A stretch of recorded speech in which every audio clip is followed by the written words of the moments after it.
আলাইকুম ওরহমতুল্লাহি ওবরাকাতু। আলহামদুলিল্লাহি রাব্বিল আলামিন ওয়াসসালাতু ওয়াসসালামু আলা সাইয়্যিদিল মুরসালিন ওয়া আলা আলিহি ওয়া সাহবিহি আজমাইন, আম্মা বা'দ। স্বাধীন বাংলাদেশের রেমিটেন্স মুক্তিযোদ্ধা ভাই বোনেরা, আপনাদের মুখোমুখি হয়েছি। সাথে অবশ্যই আনন্দে উদ্বেলিত আমার স্বাধীন বাংলাদেশের ভাই বোনেরা, মুসলিম মুসলিমা, হিন্দু বৌদ্ধ খ্রিস্টান সবাই এই আনন্দে শরিক আছেন। বন্ধুরা, অনেক অনেক অনেক কথা জমে আছে। ইনশাআল্লাহ পর্যায়ক্রমে সেটা আপনাদেরকে বলবো। তবে এই মুহূর্তে একটি সফল রাষ্ট্রের যেই দুটো একেবারে প্রয়োজনীয় জীবন সত্তা, সেই দুটো নিয়ে একটু কথা বলবো। তার একটি হলো অর্থনৈতিক প্রাণ শক্তি। তো আমরা যারা প্রবাসে আছি, আমরা একটা যুদ্ধ করেছি, রেমিটেন্স যুদ্ধ। এক সময় রেমিটেন্স শাট ডাউন করে একটা ফ্রিডম ফাইটারের ভূমিকায় প্রবাসী বন্ধুরা আপনারা সবাই উপনীত হয়েছেন। ধন্যবাদ, জাযাকুমুল্লাহ খায়রান। বাংলাদেশের আকাশে একটি স্বাধীনতা সূর্য তুলে আনতে আপনারা অনেক অনেক দুঃখের রজনী কাটিয়েছেন, অনেক বেদনা দুশ্চিন্তা আপনারা বহন করেছেন। বিজয় আল্লাহ দিয়েছেন। আমি মনে করি এটা সারা বাংলাদেশের মানুষের বিজয়, ইনশাআল্লাহ। যারা হেরে গেছে, হেরে গিয়ে তারাও বিজয়ী হয়েছে। কারণ অন্যায় থাকলে, পাপাচারে, জুলুম অত্যাচারে যারা লিপ্ত থাকে, ডুবে থাকে, সেটা তাদেরই ধ্বংস সবার আগে ত্বরান্বিত করে। বিশ্ব ইতিহাস এটার সাক্ষী। প্রিয় বন্ধুরা,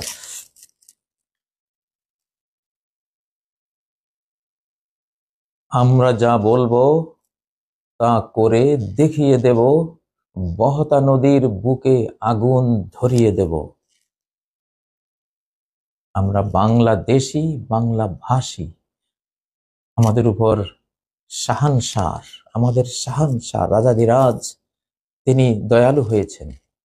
সেজন্য অকল্পনীয় পথে, অচিন্তনীয় পথে আমাদেরকে একটি স্বাধীনতা দিয়েছেন। যে স্বাধীনতা নিয়ে আসতে কারো উপর আমরা ডিপেন্ড হইনি, কারো উপর নির্ভর করিনি। ৭১ নির্ভর করেছিলাম একটি প্রতিবেশীর উপরে, খুবই ভুল হয়েছিল। সেই খোঁটা শুনতে শুনতে শুনতে হৃদয়টা ব্ল্যাক হোল হয়ে গেছে, এখন ব্ল্যাক হোল। আসলেই বড় কষ্টের এটা। লক্ষ লক্ষ মানুষের রক্ত দেওয়ার পরেও খোঁটা শুনতে হয় যে আমরা নিয়ে দিয়েছি তোমাদের স্বাধীনতা, তোমরা কিছু স্বাধীন করেছ। হ্যাঁ, এবার বাংলার তরুণ সমাজ, তরুণী সমাজ, বাংলার আপামর জনগোষ্ঠী নিজ পায়ে দাঁড়িয়ে শুধুই শাহানশাহর পরিকল্পনায়, রাজা ধীরাজের কৃপায় তারা স্বাধীন হয়েছে। কেউ বলতে পারবে না এবার যে আমরা তোমাদেরকে স্বাধীনতা এনে দিয়েছি। আল্লাহ আনিয়ে দিয়েছেন, আমরা যোদ্ধা হয়েছি। শুধুই আমরা, বাংলার ছাত্র সমাজ, বাংলার জনগণ, বাংলার সেনাবাহিনী। ধন্যবাদ দেই, হাজারো লাখো কোটি ধন্যবাদ দিই জনাব সেনাধ্যক্ষ ওয়াকার সাহেবকে। সবকিছুই অলৌকিক, অকল্পনীয় হয়েছে। আপনি, আপনার ব্যাপারে অনেক কথাই আমরা শুনেছি, কিন্তু আল্লাহ আপনাকে ঘুরিয়ে দিয়েছেন। আমরা স্পিরিচুয়াল ওয়ার্ল্ডে যারা ৩৬০ আউলিয়া রয়েছে, মনে রাখবেন, তারা শাহানশাহকে আবদার জানিয়েছে যে এই ওয়াকারকে আমাদের কোর্টে দিয়ে দিন, আমাদের বুকে দিয়ে দিন, এই সেনাবাহিনীকে আমাদের দলে ভিড়িয়ে দিন, এই বাহিনীগুলোকে আমাদের পক্ষে করে দিন। বিশ্বাস করুন, যেই রাতে প্রার্থনা গিয়েছে পরের দিনে দেখেছি ঘুরে গেছে। সেখান থেকে আল্লাহুল খালকু ওয়াল আমর, সৃষ্টি তার, সৃষ্টিকে বেগবান করার, গতিশীল করার, তাকে পরিচালিত করার কমান্ড, নির্দেশনা সেখান থেকে আসে। না হলে সে মরা লাশ, আদমের লাশটি মরা লাশই ছিল, স্ট্রাকচারটি একটি মরা একটা ভাস্কর্যের মতো পড়েছিল। যেই মাত্র আদেশ আসলো, রূহ আদেশ রূপ, রূহ রূপ আদেশ সৃষ্টিকর্তার এসে গেল, সে দাঁড়িয়ে গেল। এটাই এবার আর কার উপর নির্ভর করেনি বন্ধুরা। তো রাজনীতির মূল কথা দুটো কথা। ডক্টর ইউনূস সাহেব, আপনাকে আল্লাহ আমাদের সুলতান বানিয়েছেন। এখন আমাদের তরুণ ছাত্ররা আপনার পাশে থাকবে ইনশাআল্লাহ। প্রতিটি মন্ত্রণালয়ে আমাদের এই তরুণ সমন্বয়করা থাকুক। আকবরের রাজদরবারে যেমন নবরত্ন ছিল, নবরত্ন বাংলাদেশের মোল্লা দৌপেয়াজাও ছিল। মোল্লা দৌপেয়াজা জানেন তো, মোল্লা দৌপেয়াজাকে আকবর প্রশ্ন করেছিল, মোল্লা বলো তো এই পুকুরে কত পেয়ালা পানি আছে, যদি বলতে না পারো তোমার গর্দান এখনই যাবে। কি বিচক্ষণ মোল্লা! মোল্লা বলেছিল এটা তো কোনো একটা প্রশ্নই হলো না, এত সহজ প্রশ্ন। যদি পেয়ালাটা পুকুরের সমান হয় তাহলে এক পেয়ালা, পেয়ালাটা যদি পুকুরের অর্ধেক হয় 2 পেয়ালা, পেয়ালাটা যদি পুকুরের 4 ভাগের 1 ভাগ হয় 4 পেয়ালা। সুবহানাল্লাহ। তো আমাদের এই স্টাররা, আমাদের এই সমন্বয়করা এক একটা স্টার। প্রত্যেক মন্ত্রণালয়ে আমার স্টারদের 2-1 জন থাকবে ইনশাআল্লাহ। থাকুক, থাকতে হবে তাদেরকে, তাদেরকে আল্লাহ কবুল করেছেন। আমাদের এই বাংলাদেশও আকবরের আসমুদ্র হিমাচল ভারতবর্ষের একটি অংশ ছিল সেই যুগে। তাহলে বাংলাদেশেরও একজন রাজা 13 বছর বয়সে রাজা হয়েছিলেন। আকবরের সে আমলে বাংলাদেশ ভারতবর্ষেরই অংশ ছিল। আবার আমাদের যেই নবাব সিরাজ, সে তো 25 বছরে বাংলা, বিহার, উড়িষ্যার রাজ মসনদে সমাসীন হয়েছিল, মাত্র 25 বছর বয়সে। তা আমাদের তরুণদের তো, আমাদের নাহিদ, রিফাত, আব্দুল কাদের, আমাদের সার্জি, এদের তো বয়স এরকমই। তাহলে সমস্যা কি?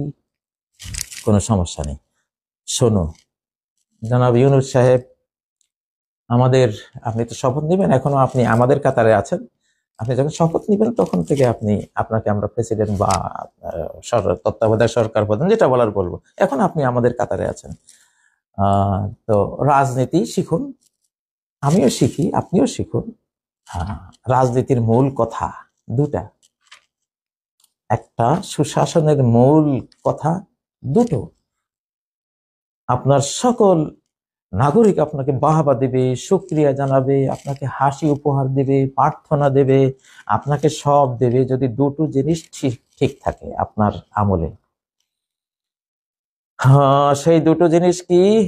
আল্লাযী আত'আমাহুম মিন জু'ইন ওয়া আমানাহুম মিন খাউফ, যিনি ক্ষুধায় অন্ন জুগিয়েছেন, যিনি ভয়ে নিরাপত্তা দিয়েছেন।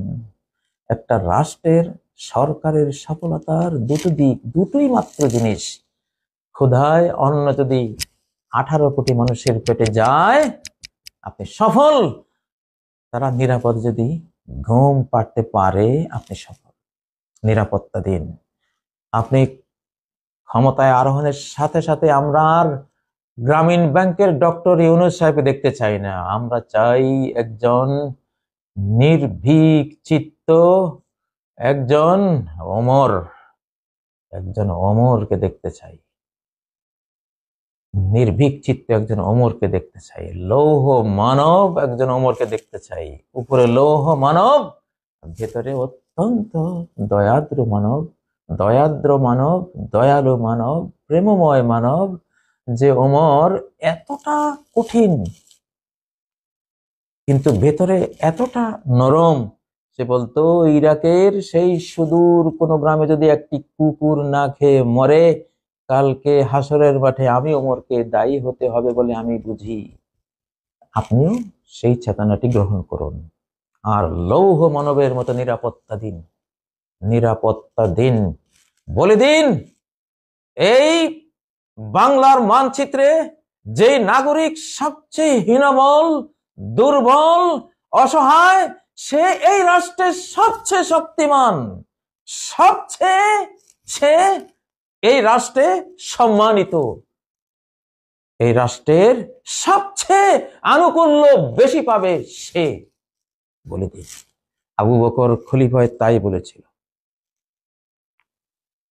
আল কওয়িয়্যু ফীকুম দাঈফুন ইনদি হাত্তা আখুযা লিদ-দাঈফি হাক্কাহু মিন। তোমাদের শেঠ যারা, তোমাদের যারা শেঠ তারা আমার কাছে খুবই দুর্বল। যদি কোনো দুর্বলের হক সে খেয়ে ফেলে, তাকে আমি নাস্তা নাবুদ করে দুর্বলের অধিকার, তার মর্যাদা, তার সম্মান, তার অর্থ তার কাছে ফিরিয়ে দেয়া পর্যন্ত ওই সবল, ওই শেঠের কোনো শক্তি আমার কাছে নাই। তাকে এতটা নাস্তা নাবুদ করে আমি রাখবো ততক্ষণ। হক দিবা, তারপরে তুমি তোমার সবলতায় ফিরে যাবা। আমি এখন বিদেশে আছি, বাইরে আছি। আমার প্রবাসী যোদ্ধারা, প্রবাসী মুক্তিযোদ্ধারা আপনাকে একটি উপহার পাঠাবে, একটি রেমিটেন্স উত্তাল জ্বর আপনার ব্যাংকগুলোর কানায় কানায় পাঠিয়ে দেবে ইনশাআল্লাহ। আপনি ধন্য হয়ে যাবেন ইনশাআল্লাহ। আমরা আমাদের ডক্টর ইউনূসকে তিমি মাছের পেট থেকে যেন উদ্ধার করে এনেছি।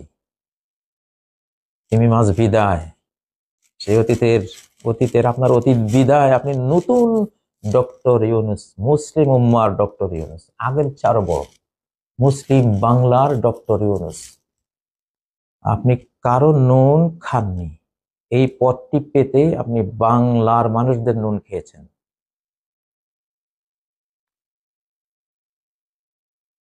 আপনি শুধুই 18 কোটি মানুষের নুন খাওয়া ডক্টর ইউনূস সাহেব। শুধু 18 কোটির দিকে তাকাবেন, আর বাইরের দিকে তাকানো কোনো সুযোগ আমরা আপনাকে দেব না। বললাম আমরা এই স্পিরিচুয়াল ওয়ার্ল্ডে কিন্তু আছি, আমরা সব খোঁজ খবর রাখি ইনশাআল্লাহ। শাহানশাহ, আপনারও শাহানশাহ, সবারই শাহানশাহ তিনি। যেহেতু তার কাজ করে বেড়াই, এজন্য আমরা খোঁজ রাখি। আমরা আপনার পাশে আছি ইনশাআল্লাহ। দুটো জিনিস, আল্লাযী আত'আমাহুম মিন জু', ক্ষুধায় যিনি অন্ন যোগান, সেই তো মাবুদ, সেই তো শাহানশাহ, সেই তো রাজাধিরাজ। নিরাপত্তা, ভয়ে যে নিরাপত্তা যোগায়, সেই তো আমার প্রাণের বাদশা।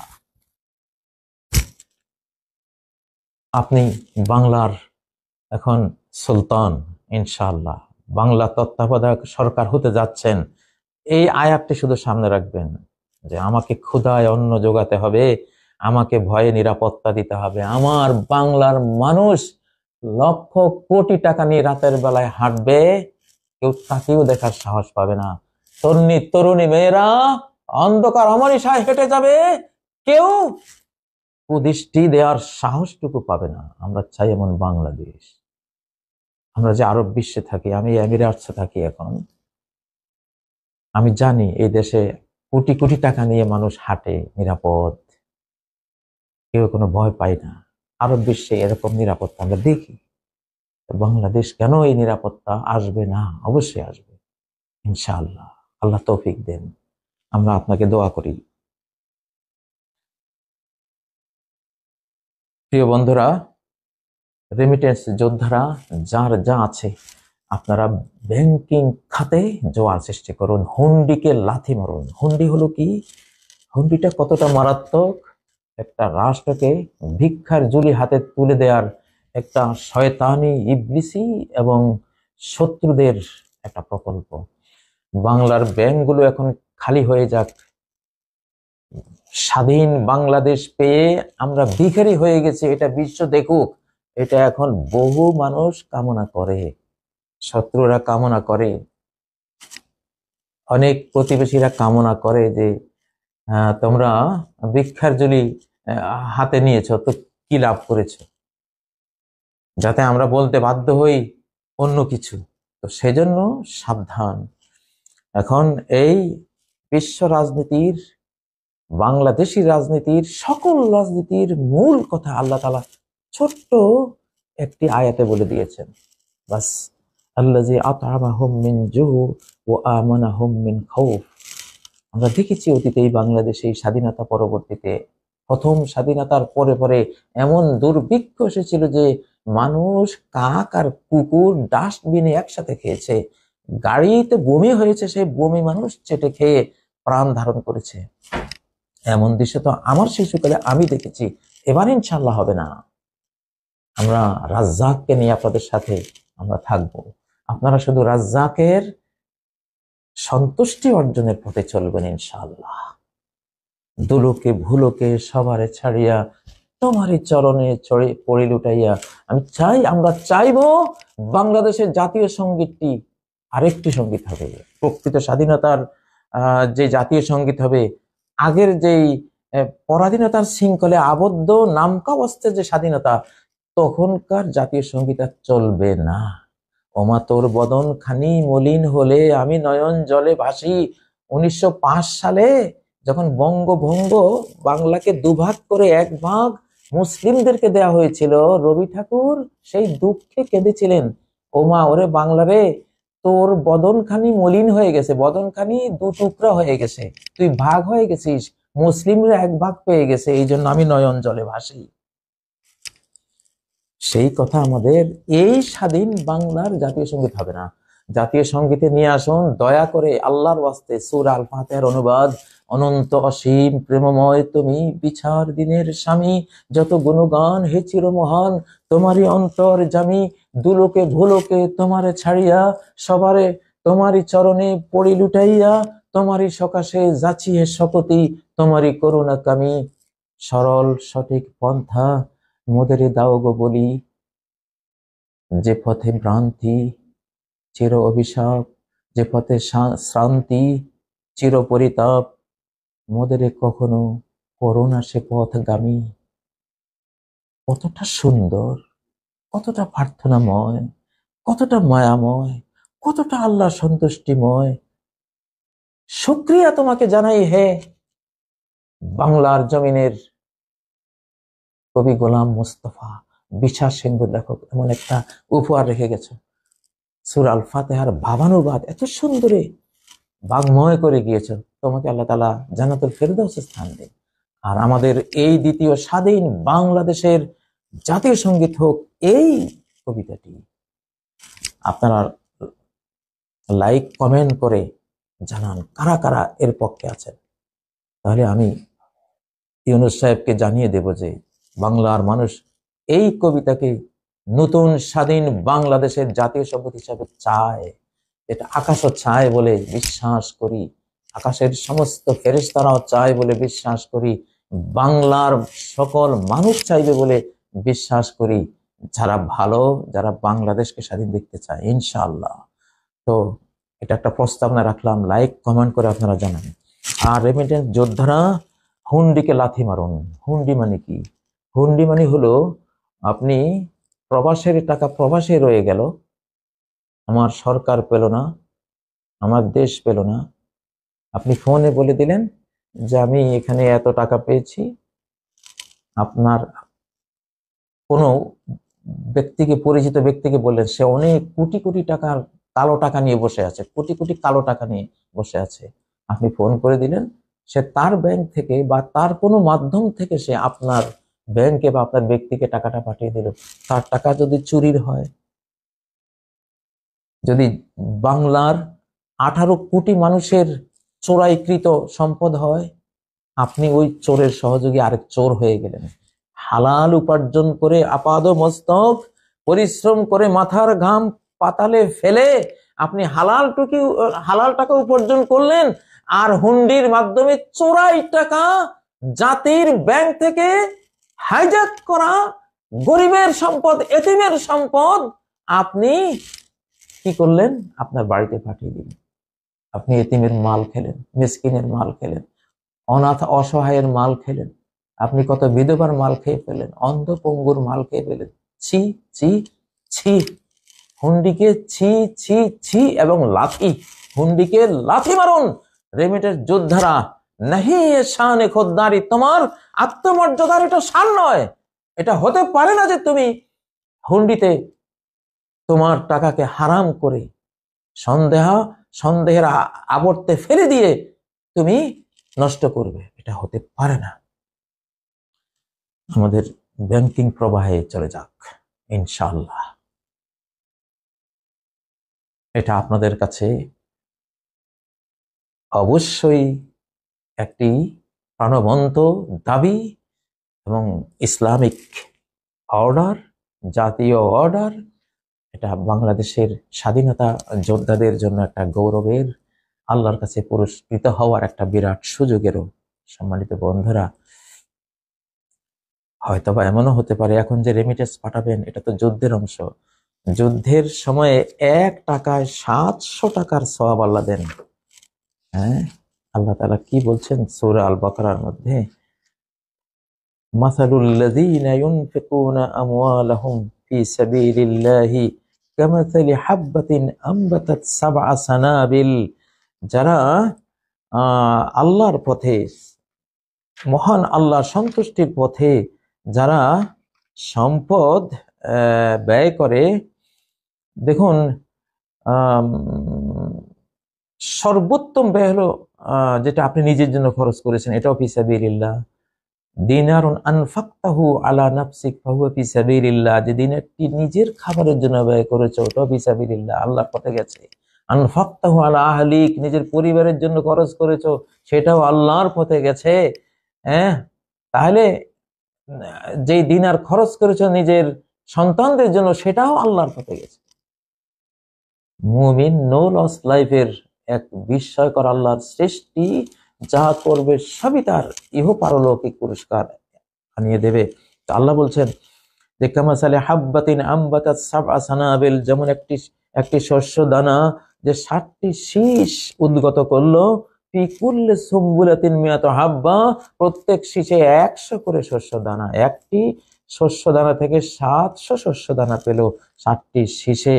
এখানেই তো শেষ নয়, আল্লাহু ইউদাইফু লিমান ইয়াশা, যাকে চান 700 গুণেরও বেশি আল্লাহ দিতে পারেন। এখন 1 টাকায় 700 টাকা পেয়ে যাবেন, এটাতে তো স্বাধীনতা যুদ্ধের অংশ, এখানে পাবেন ইনশাআল্লাহ। আল্লাহু ওয়াসিউন আলিম, আল্লাহ সীমাহীন প্রশস্ত, সর্বজ্ঞ। তাহলে সীমাহীন প্রশস্ত আরেকটা পুরস্কার দিতে পারেন তিনি, তার সীমাহীন প্রশস্ততা থেকে আরো বাড়িয়ে দিতে পারেন, কোটি কোটি দান দিয়ে দিতে পারেন 1 টাকায়। আপনার পাঠান যা আছে, ব্যাংকিং প্রবাহে উত্তাল অষ্টআশির বন্যা সৃষ্টি করে দেন, সাইক্লোন তৈরি করে দেন, ভেসে যাক বাংলার আনাচ কানাচ রেমিটেন্স যোদ্ধাদের এই যে অর্থরূপ যুদ্ধাস্ত্র, এই যুদ্ধাস্ত্র, টাকাই যুদ্ধাস্ত্র সবচেয়ে বড়। তো যাই হোক, আপনাদেরকে হুন্ডিকে লাথি মারতে বললাম, আর সরকারের যে খাত আছে সে অনেকে অনেক কথা বলবেন, এখন আর কোনো কথা নাই, ইমার্জেন্সি পিরিয়ডে ইমার্জেন্সি কথা, টাকাটা তুলে পাঠিয়ে দিন, আর যারা পাবে তারা তুলে নিন। ব্যাংক যদি কিছু পারিশ্রমিক নেয় এটা বৈধ, টাকাটা পাঠানো হলো, ব্যাংক কিছু পারিশ্রমিক নিল, আপনার যিনি প্রাপক তিনি তুলে নিলেন, আপনি মুক্ত। একটি প্রচ্ছন্ন প্রশ্নের উত্তর দিয়ে দিলাম, কিন্তু এখানে যাই হোক টাকাটা তুলে নেবেন, এখানে কিছু পারিশ্রমিক যদি ব্যাংক কাটে সেটা তার জন্য হালাল, বৈধ, পারিশ্রমিকটা নেওয়া বৈধ। প্রিয় বন্ধুরা, তো আজকে আর লম্বা করব না, শুরু হয়ে যাক আমাদের রেমিটেন্স যোদ্ধাদের শাটডাউন শেষে তাদের মুক্তিযুদ্ধ আরম্ভ হয়ে যাক, হয়তো আরম্ভ হয়ে গেছে আগেই ইনশাআল্লাহ। আজকের এই ঘোষণায় আরো বেগবান করুন, তীব্র থেকে তীব্রতর করুন ইনশাআল্লাহ। বাংলাদেশকে আল্লাহ, হে আল্লাহ তুমি আকাশ থেকে আরেক রিজিক বরকতের প্রবাহ তুমি দিয়ে দাও আল্লাহ, এমন রিজিক দাও প্রতিটি বাংলার মানুষের ঘরে ঘরে সুখের হাসি, নিরাপত্তার হাসি ফুটিয়ে দাও আল্লাহ, সম্পদের বন্যা বইয়ে দাও আকাশ থেকে। তোমার নবীর ঘোষণা থেকে তো জানি শেষ জামানায় সম্পদ আর কেউ নিবে না, এমন বন্যা তুমি বইয়ে দেবে, এমন সম্পদ দেবে মৃতরা জীবিতদেরকে কামনা করবে, এবং কেউই টাকা নেবে না, এমন এক পরিবেশ আসবে, কেউই জাকাত নেবে না, হ্যাঁ, হাত্তা লা ইয়াকবালাহু আহাদ ওয়া ইয়াফিদাল মাল হাত্তা লা ইয়াকবালাহু আহাদ। সম্পদের এমন বন্যা বয়ে যাবে, সম্পদ কেউই নেবে না, জাকাত দেওয়ার জন্য ঘুরবে, জাকাত খানেওয়ালা একজনও পাবে না। সেই সময় তো একেবারেই দোরগোড়ায় এসে গেছে। ও আল্লাহ, বাংলার জমিন থেকে শুরু করে দাও না, দাও না তুমি, আমরা অনেক গরিব, অনেক কাঙ্গাল, আমরা তোমার মিসকিন, তোমার কাছে মিসকিনের মতো ধর্ণা দিচ্ছি, ভিক্ষুকের মতো ধর্ণা দিচ্ছি। আমাদের এই দেশটার জন্য আমরা 350 বছরের গোলামি ভোগ করেছি। আমাদের বাপ দাদারা এই গোলামির গ্লানি, এই দুঃখ নিয়ে কবরে চলে গেছে। আল্লাহ, আমাদেরকে তুমি মুক্তি দাও না, মুক্তি দাও না, বাংলার 18 কোটি মানুষকে মুক্তি দাও না, তুমি মুক্তি দাও, প্রকৃত মুক্তি দাও। তুমি দিয়েছো, আলহামদুলিল্লাহ, শুকরিয়া আদায় করি। আরো যত মুক্তি লাগবে সব মুক্তি দাও। তোমার কাছে মিসকিনের মতো হাত পেতেছি, গুনাহগার পাপীর মতো তোমার কাছে নয়নাশ্রু বিসর্জন দিয়েছি, ভীত সন্ত্রস্তের মতো তোমার কাছে প্রার্থনার হাত তুলেছি। তুমি দাও, তুমি দাও। বাংলার মানুষ আগে যেমন বিশ্বের সবচেয়ে ধনী দেশ ছিল, আবার সেই ধনী দেশ বানিয়ে দাও। আল্লাহ, টাকায় 8 মণ চাল পেত, ওই দেশে কোনো গরিব লোক ছিল না। পৃথিবীর যে এখানে এসেছে থেকে গেছে, এত চেহারার, এত বংশের, এত রঙের মানুষ বাংলাদেশে কেন? এই জন্যই যে, যে রং, যে বংশ, যে কালার, যে দেশেরই মানুষ এসেছে, এমন দেশটি কোথাও খুঁজে পাবে না কো তুমি। সকল দেশের সেরা, সে যে আমার জন্মভূমি এত সুন্দর ছিল, সবাই থেকে গেছে, আবার সেই দেশটি বানিয়ে দেওয়া। ইনশাল্লাহ আমরা আমরা তোমার তোমার নামে এখন জাতীয় সঙ্গীত গাইবো, তোমার কোরআন থেকে আমরা গাইবো। আল্লাহ, আমরা আমরা আজকে আমি তাদেরকে প্রস্তাব করেছি, তোমার সূরা ফাতিহার এই এই ভক্তি প্রবাহটা, এই ঢেউটা, এই প্রার্থনা মুখর ফাতিহাটা, যার প্রতিটি প্রার্থনায় তুমি জবাব দাও, প্রতিটি কথায় তুমি জবাব দাও। তো এমন একটি জাতীয় সঙ্গীত কার কপালে আছে? কত বড় সৌভাগ্যবান জাতির কপালে আছে। আমি আশা করি আমার জাতিকে সে সৌভাগ্য দিবা তুমি। আল্লাহ, তুমি কবুল করো। রব্বানা তাকাব্বাল মিন্না ইন্নাকা আনতাস সামিউল আলিম ওয়া তুব আলাইনা ইন্নাকা আনতাত তাওয়াবুর রহিম। সুবহান রাব্বিকা রাব্বিল ইজ্জাতি আম্মা ইয়াসিফুন ওয়া সালামুন আলাল মুরসালিন আলহামদুলিল্লাহি।